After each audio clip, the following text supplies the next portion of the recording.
নমস্কার বন্ধুরা, আমি বেড়াতে এসেছি বাপের বাড়িতে।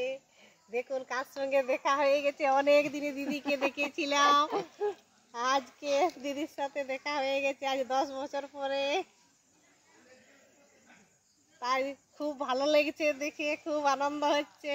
অনেক দিন দেখা সাক্ষাৎ হয় না, তার জন্যে আমরা সবাই একসাথে অনুষ্ঠানে ঘুরতে এসেছি। দেখুন আম বাগান আছে এখানে, সব কিছু ঘুরে ফিরে দেখে নিচ্ছি। এখন কবে আসি ঠিক বলতে পারবো না, তাই কবে আসা হোক না কোনো ঠিক নেই। কবে আসা হবে দেখা হচ্ছে এখন, তাই খুব আনন্দ হচ্ছে। অনেকদিন পরে দিদির সাথে দেখা হয়েছে।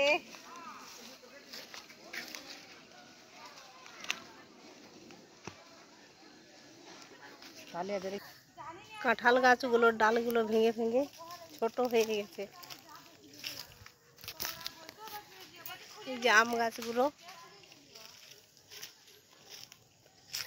খুব বকুল দিয়েছে।